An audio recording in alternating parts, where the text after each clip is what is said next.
Hello तो मेरे भाई लोग कैसे हो। आई होप कि सब बढ़िया हो गए। तो इस वीडियो में हम जानेंगे सन्डी क्रिएटर्स और सन्डी क्रिएटर्स और सन्डी डेटर्स के बारे में। इस वीडियो में हम जानेंगे, ठीक है, वो क्या होता है कि किस प्रकार से हम करते हैं।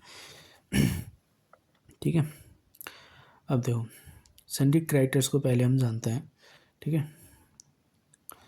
ये हाथ से कर रहा था, थोड़ा सा हैंड राइटिंग ऐसी आ रही होगी, थोड़ा आप लोगों को समझ में ना आया होगा, लेकिन ध्यान देना। देखो सन्डी क्रिएटर, जिससे सामान परचेज करा, जिससे हमने सामान परचेज करा उसको हम सन्डी क्रिएटर्स में दिखाते हैं। और जिसको सामान यानी माल बेचा, सेल मतलब बेचा, उसको हम सन्डी डेटर्स दिखाते हैं, जो उसका हेड होता है। जैसे मैंने मिलर से माल खरीदा तो मिलन को मैं सन्डी क्रिएटर्स में दिखाऊंगा, मिलन को माल बेचा तो उसको क्रिएटर दिखाऊंगा।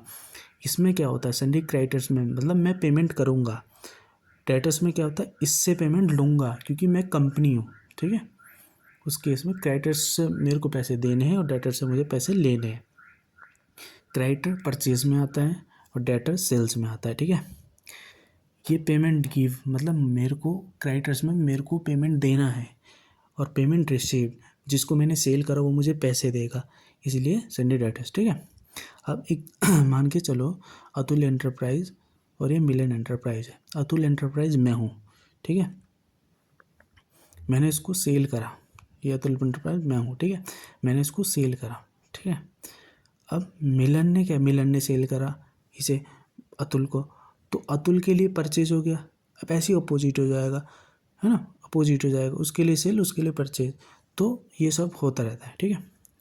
जब अब सही सुनो, जब एक ही पार्टी से माल को खरीद और बेचते हैं, जब एक ही पार्टी से माल को खरीद और बेचते हैं तो उस केस में हम 31 मार्च से पहले डिसाइड करते हैं कि वो सन्डी क्रेडिटर्स में होगा या सन्डी डेटर्स होगा, ठीक है। ये बात समझ में आ गई आपको? अगर नहीं आई तो मैं एक्सेल में समझाता हूँ और टैली में समझाता हूँ। मैं कह रहा था, जैसे मैंने अतुल एंटरप्राइज को से मैंने मिलन एंटरप्राइज को मैंने सेल भी करा और मैंने परचेज भी करा, ठीक है। अब मान के चलो मैंने सेल करा, तो सेल के लिए पहले बात करेंगे सेल को, ठीक है। मैंने मिलन एंटरप्राइज को सेल करा, तो सेल मैंने मिलन एंटरप्राइज को करा, ये देख सकते हो मैं यहाँ पे आ गया। और यहाँ देखो जैसे मैंने मिलन एंटरप्राइजेज जब मैंने सेल करा, ठीक है, वैल्यू होगी 50,800, देख सकते हो। सेल की एंट्री करनी आती तो मैं वीडियो बना चुका हूँ, वो देख लेना। तो सन्डी मिलन को मैंने किस में डाला, सन्डी डेटर्स में डाला, क्योंकि मैंने उसे माल बेचा है, ठीक है। अब उसी केस में परचेज करा, मतलब मैंने मिलन से मैंने माल खरीदा, ठीक है, तो परचेज में आ गया।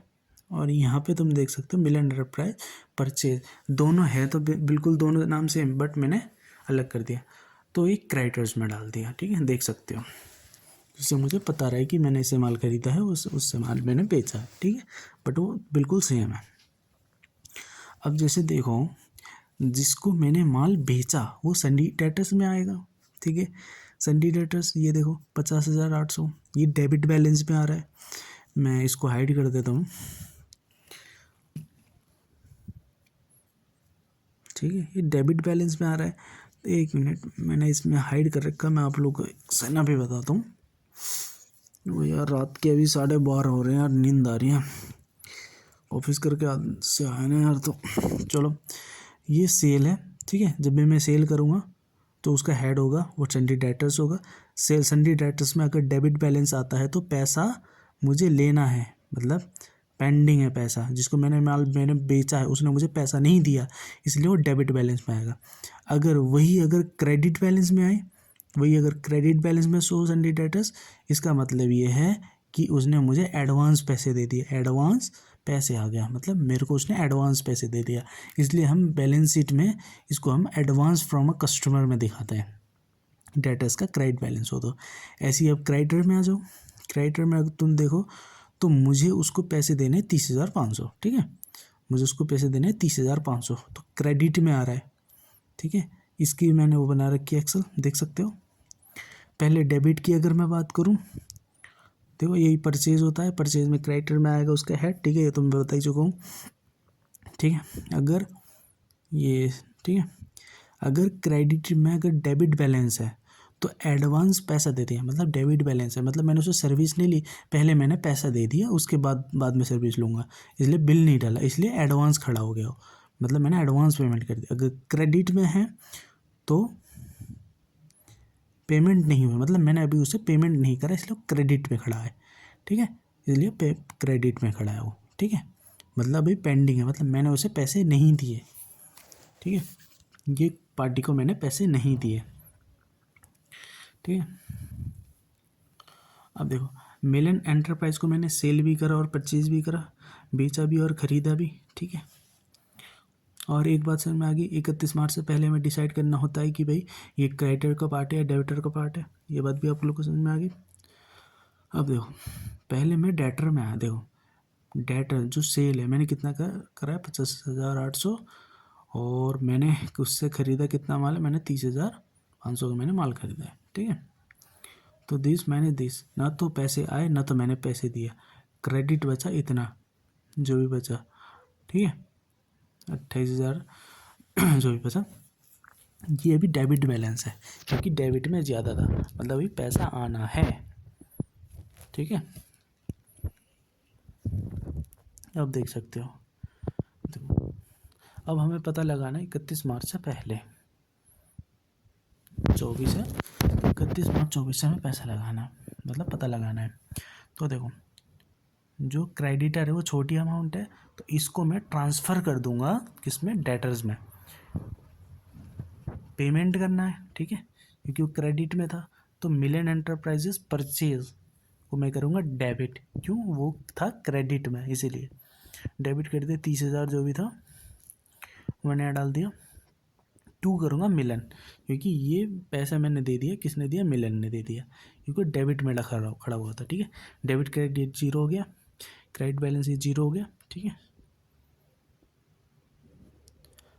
ये जीरो होने के बाद अब मैं डेटर में आता हूँ, सन्डी डेटर्स में अगर मैं आता हूँ, ये जो आया, ये जो बैलेंस जो ये है 20,300, देखो 50,800 मुझे लेने थे और देने थे मुझे 30,000 रुपये, लेकिन दोनों का मैं नेट ऑफ करके देखूँ तो 20,300 रुपये मेरे अभी भी निकल रहे हैं, मतलब पैसे मुझे अभी भी मिलेंगे, अतुल एंटरप्राइज को पैसे मिलेंगे अभी भी। ये देखो यहाँ का बिल्कुल सेम, यहाँ पे बिल्कुल सेम आ गया, ठीक है।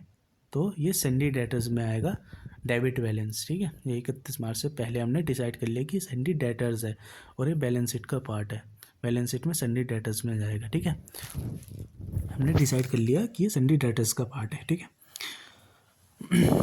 आई होप आप लोग को ये बात समझ में आ गया होगा।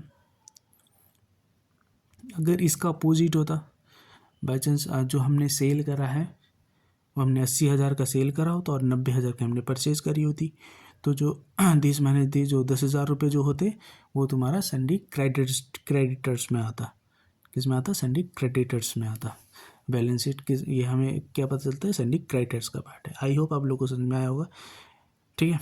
तो लाइक करना, कमेंट करना और सब्सक्राइब जरूर करना और शेयर ज़रूर करना। Thank you so much and bye.